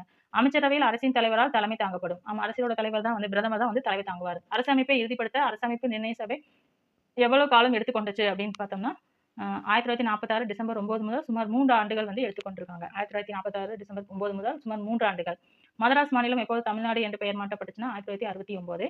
இந்தியா ஒரு இறையாண்மை, சமதர்ம, சமய சார்பின்மை, மக்களாட்சி குடியரசு என்று கூறும் அரசியலமைப்பின் பாகங்கள் என்ன அப்படின்னா முகவுரைமையில தான் சொல்லப்படுது. முகவுரையை வந்து இந்தியாவில் வந்து நாம் என்னும் சொல்ல எதை குறிக்குது அப்படின்னா இந்திய மக்கள். முகப்புரையில வந்து நாம் அப்படிங்கிற சொல்ல எதை குறிக்குது அப்படின்னா இந்திய மக்களை குறிக்குது.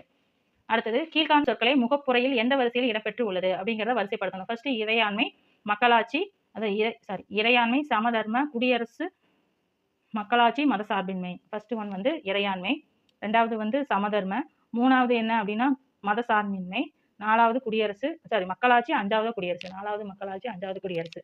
மாநிலங்களவை உறுப்பினர்களின் எண்ணிக்கை வந்து 250. அரசியலமைப்பு தரப்படாத நிறுவனம் எது அப்படின்னா அரசியலமைப்புல எது கொடுக்கல அப்படின்னு சொன்னா நிதி ஆணையம் கொடுத்திருக்காங்க. இந்திய ஒன்றிய பணியாளர் தேர்வு தேர்தல் ஆணையம் இது கொடுக்கப்படல. நிதி ஆயோக பத்தி கொடுக்கப்படல. இந்திய அரசியலமைப்பு நிர்ணய சபையில் நடைபெற்ற காலங்கள் வந்து டிசம்பர் 9, 1946 டு 1950 ஜனவரி 24 வரைக்கும். மேலவை எவ்வாறு அழைக்கப்படுகிறதுனா மாநிலங்களவை. மேலவை என்னன்னு சொல்றாங்கன்னா மாநிலங்களவை, கீழவைங்கிறது மக்களவை. இந்திய அரசியலமைப்பு உறுப்பு டேஸின் கீழ் இந்திய அரசியலமைப்பு உறுப்பு டேஸின் கீழ் ஆங்கிலோ இந்திய சமுதாயத்தைச் சேர்ந்த எத்தனை உறுப்பினர்களை ஆளுநர் நியமிக்கிறார் அப்படின்னா ஒரே ஒரு உறுப்பினர்.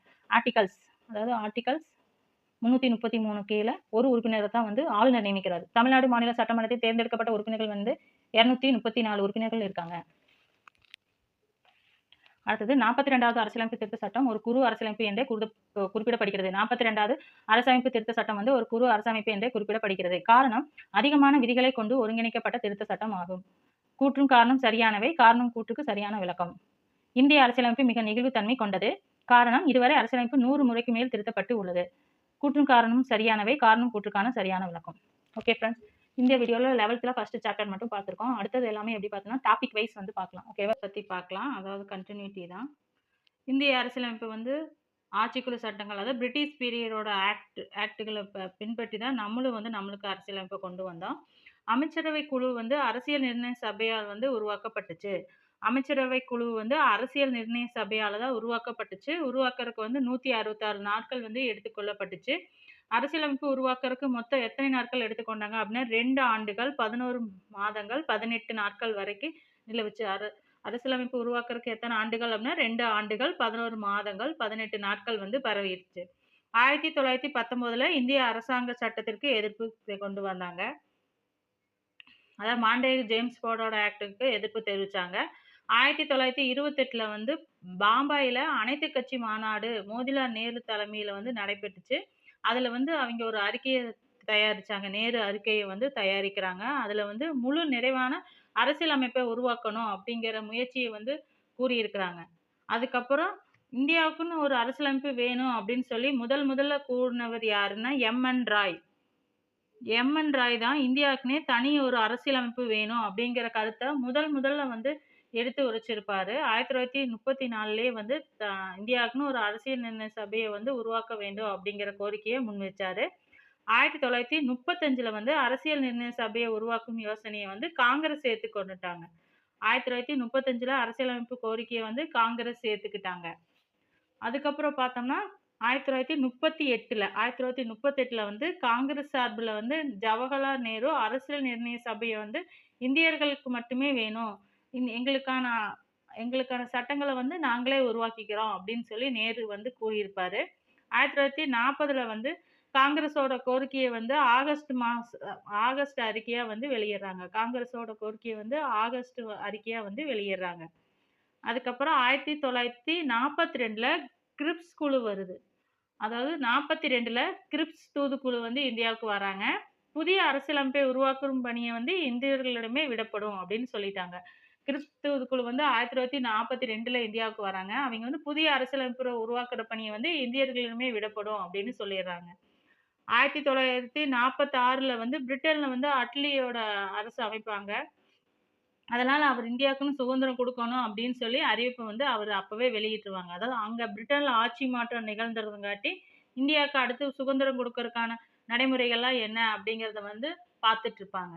1946 வந்து கேபினட் தூதுக்குழு வந்து பரிந்துரைப்படி மே 16/5/1946 அரசியலமைப்பு குழு வந்து அமைக்கப்பட்டுச்சு. 1946 வந்து அரசியலமைப்பு குழு வந்து மே 16 அமைக்கப்பட்டிருக்கு. கேபினட் தூதுக்குழு அப்படின்னு சொல்லி அனுப்பிச்சாங்க. அந்த கேபினட் தூதுக்குழுல யார் இருந்தாங்க அப்படின்னா பெத்தி கிளாரன்ஸ், சார் ஸ்டபோர்ட் கிரிப்ஸும், ஏவி அலெக்சாண்டர். இவங்க 3 பேருமே யாருன்னா பிரிட்டிஷார் தான் வந்து கேபினட் தூதுக்குழுல இருந்தாங்க. இவங்க பரிந்துரைப்படி தான் அரசியலமைப்பு குழுவே அமைக்கப்பட்டிருப்பாங்க. அரசியலமைப்பு நிர்ணய சபையில வந்து மொத்த உறுப்பினர்கள் வந்து 385 பேர் இருந்தாங்க. அரசியலமைப்பு நிர்ணய சபையை உருவாக்கும் போது மொத்த உறுப்பினர்களின் எண்ணிக்கை என்ன அப்படின்னு பார்த்தோம்னா 385. மாகாண அரசுல இருந்து 292 பேர் பங்கேற்றிருப்பாங்க.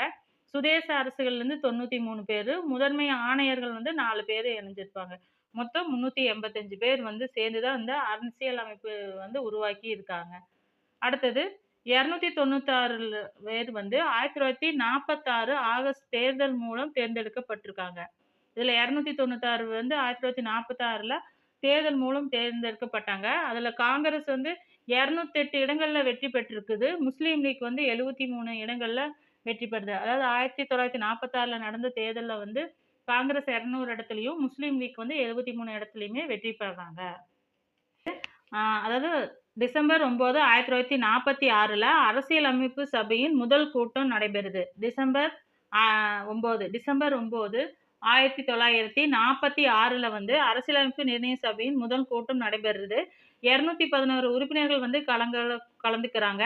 தற்காலிக தலைவரா யார தேர்ந்தெடுக்கிறாங்க அப்படின்னா, சச்சிதானந்த சின்ஹாவ வந்து தேர்ந்தெடுக்கிறாங்க. அதுக்கப்புறம் டிசம்பர் 11லயே வந்து மறுபடி கூட்டம் நடக்குது. நிரந்தர தலைவரா வந்து டாக்டர் ராஜேந்திர பிரசாத்த வந்து தேர்ந்தெடுப்பாங்க. துணைத் தலைவரா வந்து எஸ்.சி. முகர்ஜிய வந்து தேர்ந்தெடுக்கிறாங்க. ஆலோசகரா யார நியமிக்கிறாங்க அப்படின்னா, பி.என். ராவ். பி.என். ராவ வந்து ஆலோசகரா நியமிக்கிறாங்க. பி.என். ராவ் வந்து ஆலோசகரா வந்து நியமிச்சிருக்காங்க. அடுத்தது டிசம்பர் 13, 1946ல வந்து ஜவஹர்லால் நேரு வந்து குறிக்கோள் தீர்மானத்த வந்து வழங்கப்பட்டு முகப்புரையில வந்து ஆட் பண்றாங்க. அதாவது ஜவஹர்லால் நேருவோட குறிக்கோள் தீர்மானம் அப்படிங்கிறது தான் வந்து இந்தியாவோட முகப்புரையில வந்து சேர்க்கப்பட்டிருக்குது. ஜூலை 22, 1947ல வந்து சேர்க்கப்பட்டுச்சு. இந்த முகப்புரை வந்து எப்ப சேர்க்கப்பட்டுச்சுன்னா, 22 ஜூலை 1947ல சேர்க்கப்பட்டுச்சு. அடுத்தது ஜூன் 3, 1947. ஜூன் 3, 1947ல மவுண்ட் பேட்டன் பிரபு வந்து 2 கூட்டுறக்கு திட்டமிட்டாரு.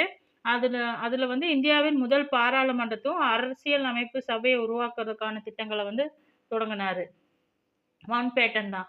ஜூலை 18, 1947ல வந்து இங்கிலாந்து பாராளுமன்றத்தில் வந்து இந்திய சுதந்திர சட்டம் வந்து நிறைவேற்றப்பட்டுச்சு. அதாவது இங்கிலாந்து பாராளுமன்றத்தில் இந்தியாவுக்கான இந்திய சுதந்திர சட்டம் வந்து நிறைவேற்றப்பட்டது.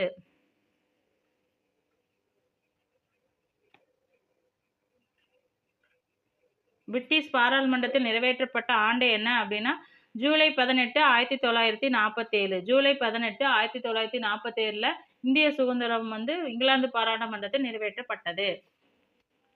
அடுத்தது வரைவுக்குழு தலைவராக பி.ஆர். அம்பேத்கர் வந்து 1947 ஆகஸ்ட் 29ல தான் நியமிக்கப்படுறாரு. வரைவுக்குழு தலைவராக பி.ஆர். அம்பேத்கர் வந்து 1947ல நியமிக்கப்படுறாரு. 1949 நவம்பர் 26ல வந்து அரசமைப்பை வந்து ஏற்றுக்கொள்ளட்டாங்க. அதாவது முழுமையா அதை செஞ்சு முடிச்சுட்டாங்க. அதை வந்து ஏற்றுக்கொள்ளட்டாங்க. ஆனா நடைமுறைக்கு வந்தது 1950 ஜனவரி 26 தான் வந்து நடைமுறைக்கு வருது. ஜனவரி 26. அரசியலமைப்போட சிறப்பு இயல்புகள் என்னென்ன அப்படின்னு பார்த்தோம்னா, நீளமான எழுதப்பட்ட அரசியலமைப்பு, இறையாண்மை, சமதர்ம, மதசார்பின்மை, மக்களாட்சி, குடியரசு. இறையாண்மை, சமதர்ம, மதசார்பின்மை, மக்களாட்சி, குடியரசு. நாடாளுமன்ற ஆட்சி முறை ஒற்றை குடியுரிமை தான் இருக்கும். வயது வந்தோர் வாக்குரிமை, 18 வயசு அடைந்த அனைவருமே ஓட்டு போடலாம். சுதந்திரமான மற்றும் ஒருங்கிணைந்த நீதி அமைப்பு. இதான் வந்து இந்திய அரசியலமைப்புகளோட சிறப்புகள். அரசியலமைப்பு சட்டம் வந்து நடைமுறைக்கு வந்த நாள் என்ன அப்படின்னா, ஜனவரி 26, 1950. அது எதனால அந்த நாளை கொண்டாடுறோம் அப்படின்னா, தேசிய கொடியை ஏற்றி இந்திய சுதந்திர நாளாக வந்து நேரு வந்து 1930 ஜனவரி 24ல வந்து கொண்டாடி இருப்பாங்க. ராவிக்கதில இந்திய சுதந்திரம் அடைஞ்சிருச்சு அப்படின்னு சொல்லி. அந்த நாளை நினைவு கூர்ற வகையில தான் ஜனவரி 24 வந்து இந்தியா குடியரசு தினமா வந்து அந்த அன்னைக்கு அங்கீகரிச்சிருக்கிறோம். நம்ம சுதந்திரமே இந்த நாள்ல தான் நம்மளுக்கு வேணும்னு கேட்டோம். பட் அதுக்கு முன்னாடியே டைம் இல்லை, நாங்கள் கொடுத்துட்டு கிளம்புறோம் அப்படின்னு சொன்னங்காட்டி தான் ஆகஸ்ட்லேயே வந்து அவசரமாக நம்மளுக்கு சுதந்திரத்தை கொடுத்துருப்பாங்க. அமைப்போட மூல ஆதாரங்கள் என்னென்ன அப்படின்னு, பிரிட்டன்லேருந்து நாடாளுமன்ற அரசு, ஒற்றை குடியுரிமை, சட்டத்தின் ஆட்சி, நாடாளுமன்ற செயல்முறைகள், இடைக்கால தடையாணைகள் வந்து பிரிட்டன்கிட்ட இருந்தும், அமெரிக்க அரசியலமைப்பிலிருந்து அடிப்படை உரிமைகள், நீதி சீராய்வு, குடியரசுத் தலைவர் பதவி நீக்க தீர்மானம், உச்ச நீதிமன்ற, உயர்நீதிமன்ற நீதிபதிகள்லாம் அமெரிக்க அரசியலமைப்பில் இருந்துமே, அது போக அயர்லாந்துக்கிட்ட இருந்து அரசின் வழிகாட்டு நெறிமுறையும், கனடாக்கிட்டிருந்து மத்திய மாநில கூட்டாட்சி, மத்திய அரசின் பொதுப்பட்டியல், ஆளுநர் நியமனம், உச்ச நீதிமன்றத்தின் அதிகார வரம்பு, இதெல்லாம் கனடாக்கிட்டிருந்து வாங்குறோம். ஆஸ்திரேலியாட்டிருந்து வணிகம், வர்த்தக சுதந்திரம், நாடாளுமன்றத்தின் ஈரவை, இதெல்லாம் ஆஸ்திரேலியாட்டிருந்து வருது. ஜெர்மன் வெய்பர் அரசமைப்புப்படி நெருக்கடி நிலையை அறிவிக்கிறத கொண்டு வந்தோம். சோவியத் யூனியன் கிட்ட இருந்து அடிப்படை கடமைகளையும், முகப்புரையில் இருக்கிறதும் வந்து சமூக, பொருளாதார, அரசியல் அதெல்லாம் கொண்டு வந்திருக்கோம். பிரான்ஸ் கிட்ட இருந்து குடியரசு, முகவுரையில சுதந்திரம், சமத்துவம், சகோதரத்துவம், இதெல்லாம் பிரான்ஸ் கிட்ட இருந்து வாங்கினது. தென்னாப்பிரிக்காட்டிலிருந்து அரசமைப்பு திருத்த முறையும் மாநிலங்களவை உறுப்பினர் தேர்வும் தென்னாப்பிரிக்காட்டிலிருந்து வருது. 1988ஆம் ஆண்டு அரசியலமைப்பு சட்டம் 61வது திருத்தத்தின்படி வாக்குரிமை வயது வந்து 21லிருந்து 18ஆக குறைக்கப்பட்டது. இது வந்து முக்கியம்தான். அதாவது வாக்குரிமை வயதை வந்து 18ஆக குறித்த சட்ட திருத்தம் என்ன அப்படின்னா 61வது சட்ட திருத்தம். 61வது சட்ட திருத்தம் தான் வாக்குரிமை வயது 18 அப்படின்னு சொல்லி குறிப்பிடுறது. அடுத்து அரசியல், அதாவது இந்திய அரசியலமைப்பின் தேசிய சின்னங்கள் என்னென்ன அப்படின்னு சொல்லி பார்க்கலாம். அது எப்பப்போ ஏற்றுக்கொள்ளப்பட்டுச்சு அப்படின்னா, தாமரை வந்து 1950ல் ஏற்றுக்கொள்ளப்பட்டிருக்கு. ஆலமரமும் 1950ல் ஏற்றுக்கொள்ளப்பட்டுச்சு. மாம்பழமும் 1950. தாமரை, ஆலமரம், மாம்பழம் இது 3மே 1950லேயே ஏற்றுக்கொள்ளப்பட்டிருக்கு. மயில் வந்து 1963ல் ஏற்றுக்கொள்ளப்பட்டிருக்கு. புலி வந்து 1973ல் ஏற்றுக்கொள்ளப்பட்டிருக்கு. கங்கை ஆறு வந்து 2008ல் ஏற்றுக்கொள்ளப்பட்டுச்சு. யானையும் ஆற்று ஓங்கிலும், யானையும் அந்த டால்பினும் வந்து 2010ல் வந்து ஏற்றுக்கொள்ளிருக்காங்க. ஆற்று டால்பினை வந்து 2010ல் ஏற்றிருக்காங்க. லாக்டோஃபெசியஸ் அப்படிங்கிற பாக்டீரியாவை வந்து 2012ல் வந்து ஏற்றுக்கொண்டிருக்கு. இதெல்லாம் வந்து இந்தியாவோட தேசிய சின்னங்கள். தேசிய பூ வந்து தாமரை, தேசிய பழம் மாம்பழம், தேசிய மரம் ஆலமரம், தேசிய மயில், அதாவது தேசிய பறவை மயில், தேசிய விலங்கு வந்து புலி, கங்கை ஆறு தேசிய சின்னம், யானை தேசிய விலங்கு, ஆற்று ஓங்கில், அதாவது ஆற்று உயிரினம் தான் வந்து ஆற்று ஓங்கிலும், லாக்டோபேசிஸ் ராஜநாகம் இதெல்லாம் வந்து இந்தியாவோட தேசிய சின்னங்கள். தேசிய கொடி, இந்தியாவோட தேசிய கொடி அப்படிங்கிறது வந்து இந்தியாவோட தேசிய கொடியை வந்து வடிவமைத்தவர் யாரு அப்படின்னா பிங்காலி வெங்கையா. வெங்கையா அப்படிங்கிறவர் தான் வந்து வடிவமைத்திருக்காரு. இதனோட நீளம் என்ன அப்படின்னா 3.2. இதனோட நீள அகலத்தோட ரேஷியோ என்ன அப்படின்னா 3.2 அப்படிங்கிற ரேஷியோல தான் இருக்கணும் தேசிய கொடி. காவி நிறம் தைரியத்தையும் தியாகத்தையும், பச்சை நிறம் வந்து செழுமையும் வளத்தையும்.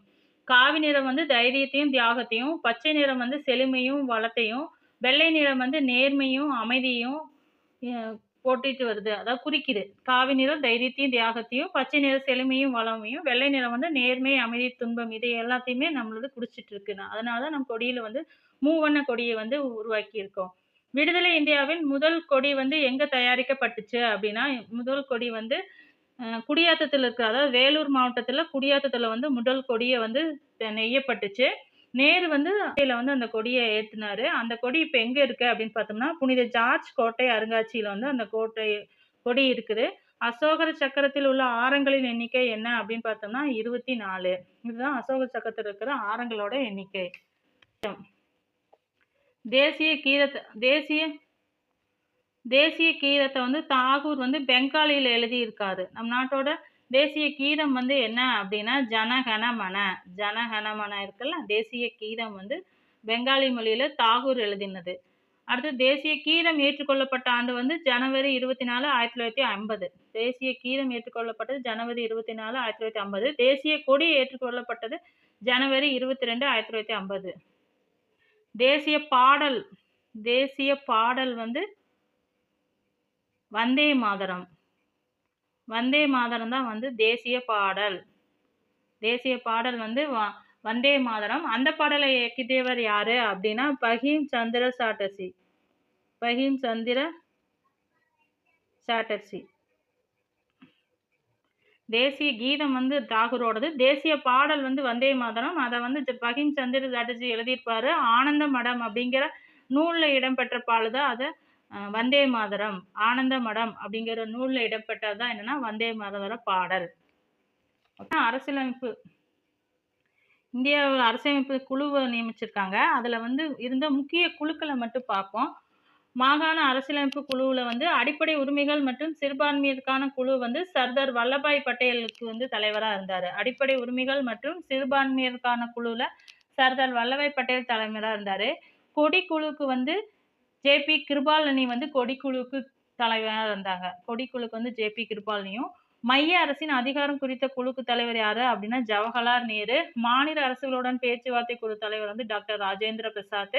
மைய அரசின் அரசமைப்பு குழு தலைவர் யாரு அப்படின்னா ஜவஹர்லால் நேரு. ஜவஹர்லால் நேரு தான் அம்பேத்கரை கொண்டு வந்திருப்பாரு. ஏன்னா அவருக்கு அம்பேத்கரோட தகுதி திறமையெல்லாம் என்னன்னு தெரியும். அதனால ஜவஹர்லால் நேரு தான் வந்து அம்பேத்கரை வந்து அரசியலமைப்பு வரைவு குழு தலைவரா நியமிச்சிருப்பாரு. வகைப்படுத்தும் குழு தலைவர் வந்து டாக்டர் ராஜேந்திர பிரசாத். அரசியலமைப்பு வரைவு குழுவோட தலைவர் வந்து பி.ஆர். அம்பேத்கர். அவரு கீழ யார் யாரு உறுப்பினர்களா இருந்தாங்க அப்படின்னு பார்த்தோம்னா, அல்லாடி கிருஷ்ணசாமி, கோபாலசாமி ஐயங்கார். அல்லாடி கிருஷ்ணசாமி, கோபாலசாமி ஐயங்காரு, டாக்டர் கே.எம். முன்சி, சையது முகமது ஜாதுல்லா, என். மாதாராவ், பி.எல். மிட்டர் அப்படிங்கிறத என். மாதாராவ், டி.டி. கிருஷ்ணமாச்சாரி இவங்கெல்லாம் வந்து வரைவு குழு உறுப்பினர்களா வந்து 6 பேரு.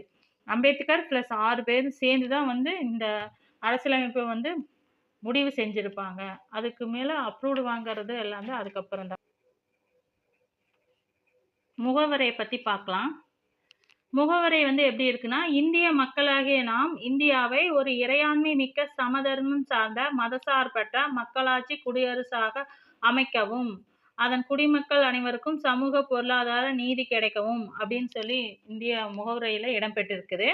முகமுறையை வந்து இந்த மாதிரி முகப்புரை வழங்குறத வந்து முதல்ல நடைபெறுத்திய நாடு என்னன்னா அமெரிக்கா. அமெரிக்காவில் தான் வந்து முகவுரையில என்னென்ன இந்த மாதிரி அவங்களோட ஜனநாயக கருத்துக்களை வந்து பற்றிய குறிக்கோள்கள் வந்து முகவுரையில இடம்பெற்றிருக்கும். அதை முதல்ல வழங்கியது யாரு அப்படின்னா அமெரிக்கா.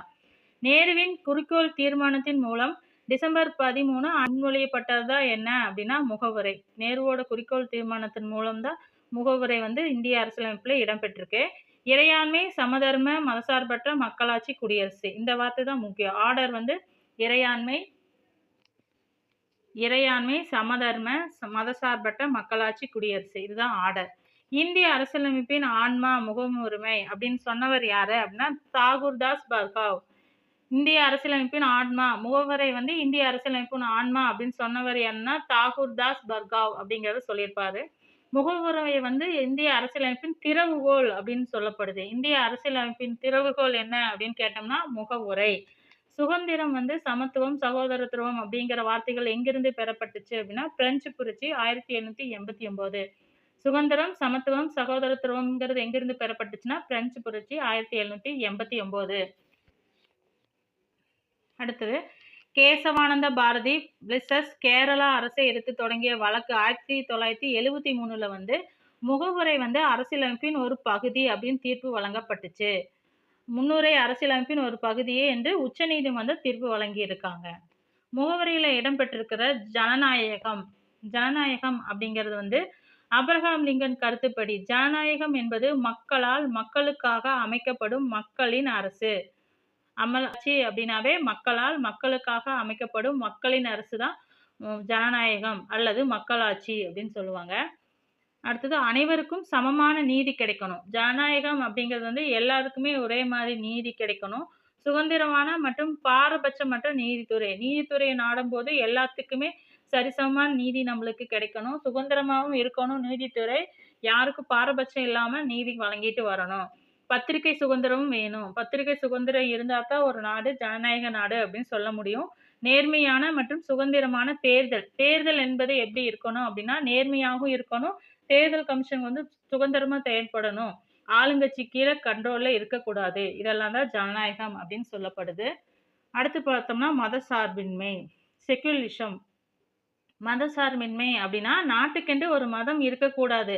அனைத்து குடிமக்களும் விரும்பும் மதத்தையே பின்பற்றுவார்கள். அதாவது இதெல்லாம் எதுக்கு சொல்றேன்னா ஒரு 2 ஸ்டேட்மெண்ட் கொடுத்து இது எது சரி அப்படிங்கிற கொஸ்டின்ஸ்லாம் வரும். அடுத்தது நான் அட்டாச் பண்றேன். இந்த டாபிக்லாம் முடிச்சதுக்கு அப்புறம் மாடல் கொஸ்டின்ஸை அதை பத்தி டிஸ்கஷன் பண்ணலாம்.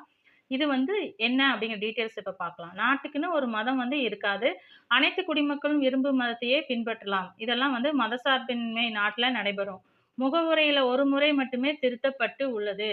முகவுரை வந்து எத்தனை தாட்டி திருத்திருக்காங்க அப்படின்னா ஒரே ஒரு தாட்டி தான் திருத்திருக்காங்க. அது இந்திரா காந்தி பீரியட்ல 1976 42வது திருத்தத்தை மட்டும் செஞ்சிருக்காங்க. அடுத்தது சமத்துவம் அப்படிங்கிறது வந்து அனைவருக்குமே நல்வாழ்வு, அனைவருக்கும் சமவாழ்வு. சமத்துவம்ங்கிறது அரசு மூலமே நிறைவேற்றப்பட வேண்டும். சமத்துவம்னா எல்லாத்துக்கும் ஒரே மாதிரி பயன்களை கிடைக்க செய்யறதுதான் சமத்துவம். இறையாண்மை அப்படின்னா உள்நாட்டு விவகாரங்களிலும் வெளிநாட்டு விவகாரங்களிலும் முடிவெடுக்கக்கூடிய மேலான உரிமை வந்து மக்களிடம் மட்டுமே இருக்கணும். வெளியுறவு அதிகாரத்தை வந்து வேற நாட்டு நம்ம நாட்டை வந்து வேற எந்த நாடும் கண்ட்ரோல் பண்ணக்கூடாது. அதான் வந்து இறையாண்மை. குடியரசுன்னா தேர்தல்கள் மூலம் மக்கள்களை வந்து தேர்ந்தெடுக்கிறதா வந்து குடியரசு. இதுல சில ப்ரீவியஸ் இயர் கொஸ்டின்ஸ் இருக்கு. மேக்கிங் கான்ஸ்டிடியூஷன் நம்ம ஆல்ரெடி பார்த்தாதான். எந்த குழு மைய அரசை வலிமை குறைவாகவும் மாநில அரசுகளை வந்து சுதந்திரத்தோடும் செயல்பட வித்திட்டது அப்படின்னா கேபினெட் பணிக்குழு. எந்த குழு வந்து மைய அரசு வலிமை உடையதாகவும் மாநில அரசை சுதந்திரமாக செயல்பட வித்திட்டது அப்படின்னு சொல்லி பார்த்தோம்னா கேபினெட் தூதுக்குழு 1947ல. பிட் இந்திய சட்டம் 1984ல 6 உறுப்பினர்களை கொண்ட கட்டுப்பாட்டு வாரியம் வந்து நியமிக்கப்பட்டுச்சு. பிட் இந்திய சட்டத்துல வந்து 6 உறுப்பினர்களை கொண்ட கட்டுப்பாட்டு வாரியம் நியமிக்கப்பட்டிருக்கு. சாசன சட்டத்துல 1813 கீழே இந்திய கிழக்கிந்திய கம்பெனியின் வர்த்தக முற்றுரிமை வந்து குறைக்கப்பட்டுச்சு. சாசன சட்டம் 1833ல கவர்னர் ஜெனரல் அரசாங்கம் வந்து இந்திய ஜெனரலா மாற்றப்பட்டாங்க. அதாவது 1833 கீழே. அடுத்தது இந்திய கவுன்சில் ஆக்ட் 1861 கீழே கவர்னர் ஜெனரல் சட்டம் இயற்றும் அதிகாரங்களை அதிகார பரவலாக்க செய்யப்பட்டது. ஜெனரல் மட்டும் இல்லாம நீதிமன்றங்களை கொண்டு வந்து அதன் மூலமாகவும் செயல்படுத்தினாங்க. 1947 டிசம்பர் 9 நடைபெற்ற முதல் அரசியலமைப்பு நிர்ணய சபை கூட்டத்திற்கு தலைமை தாங்கியவர் யாரு அப்படின்னா சச்சிதானந்த சின்ஹா. மேக்கிங் கான்ஸ்டிடியூஷன் இது வந்து சோசியலா கன்ஸ்ட்ரக்ஷன் டாக்குமெண்ட், அதாவது சமூக பாதுகாப்பு ஆவணம். கான்ஸ்டிடியூஷன் அப்படிங்கிறது இதை வந்து எழுத்து வடிவில் இருக்கும் நம்மளோட கான்ஸ்டிடியூஷனு. இது நாடாளுமன்றத்திற்கு கட்டுப்படுத்தும், நீதிமன்றத்துக்கு உரியது. அதாவது who was announced August offer. August நன்கொடையை வந்து அறிவிச்சது யாரு அப்படின்னா லார்ட் லின்லித்கோ. ஆகஸ்ட் நன்கொடையை வந்து அறிவிச்சவர் யாரு அப்படின்னா ஆகஸ்ட் நன்கொடை வந்து 1940 அறிவிச்சவர் வந்து லார்ட் லின்லித்கோங்கிறது தான் அறிவிச்சிருக்காரு. லின்லித்கோ அப்படிங்கிறவர். அடுத்து பிரியாம்பல், அதாவது முகவரை சார்ந்த ப்ரீவியஸ் இயர் கொஸ்டின்ஸ்லாம் என்னன்னா இந்திய அரசியலமைப்பு மதசார்பற்றது அப்படின்னா என்னென்ன அர்த்தம் அப்படின்னு கேட்டிருக்காங்க. அரசு அனைத்து மதங்களையும் காக்கிறது, எந்த அரசும் எந்த மதத்தையும் உயர்த்தக்கூடாது, சமய சார்பற்ற அரசியலமைப்பின் அடிப்படை. இதெல்லாம் வந்து சமய சார்பற்றது அப்படின்னா என்னென்ன அப்படின்னு ஸ்டேட்மெண்ட் கொடுத்து கேட்ட கொஸ்டின். இந்திய அரசியலமைப்பின் முகவரியில் மதச்சார்பின்மை எந்த திருத்தத்தில் சேர்க்கப்பட்டது அப்படின்னா 42வது சட்ட திருத்தத்தில் சேர்க்கப்பட்டது. முகவரியில் பயன்படுத்தப்படும் சகோதரத்துவம் அப்படின்னு என்னன்னா it leave no room for regionalisation. அதாவது நம்மளுக்கு பிராந்தியவாதத்துக்கும் ஜாதியவாதத்திற்கும் இடமில்லை. பிராந்தியவாதம்னா எங்களை பிரிச்சு கொடு அப்படின்னு நம்ம போராடவும் கூடாது. இங்க ஜாதியா ஏற்றத்தாழ்வுகள் சொல்லியும் வந்து மக்கள் வந்து பிரிக்கவும் கூடாது. இந்த ரெண்டுக்குமே வந்து நம்ம முகப்புரையில பயன்படுத்தும் சகோதரத்துவம் சொல்லோட தொடர்புடையது. அது அரசியலமைப்பு முகவுரையை வந்து என்னென்ன, அதாவது நிறைய பேர் ஒவ்வொருத்தரா சொல்லியிருப்பாங்க முகவுரிமையை பற்றிய ஸ்டேட்மெண்ட்டுங்க. அதை பத்தி கொஸ்டின் கேட்டிருக்காங்க. முகவுரிமையை வந்து அரசியல் ஜாதகம் அப்படின்னு சொன்னவர் யாரு அப்படின்னா KM முன்சி. KM முன்சி தான் முகவுரியை வந்து அரசியல் ஜாதகம் அப்படின்னு சொல்லியிருப்பாரு. அரசியலமைப்பு சாவி, அரசியலமைப்போட சாவி அப்படின்னு சொன்னவர் வந்து எர்னால்ட் பார்க்கர் தான் வந்து அரசியலமைப்பின் சாவின்னு சொல்லியிருப்பாரு. எர்னால்ட் பார்க்கர்.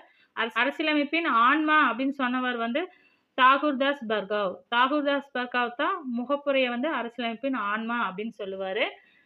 வழக்கறிஞர்களின் சொர்க்கம் அப்படின்னு சொன்னவர் சார் ஐவர் கென்னிங். சார் ஐவர் கென்னிங் அப்படிங்கிறது வந்து வழக்கறிஞரோட சொர்க்கம் வந்து முகப்புரை அப்படின்னு சொல்லியிருப்பாரு சார் ஐவர் கென்னிங். வழக்கறிஞரோட சொர்க்கம்.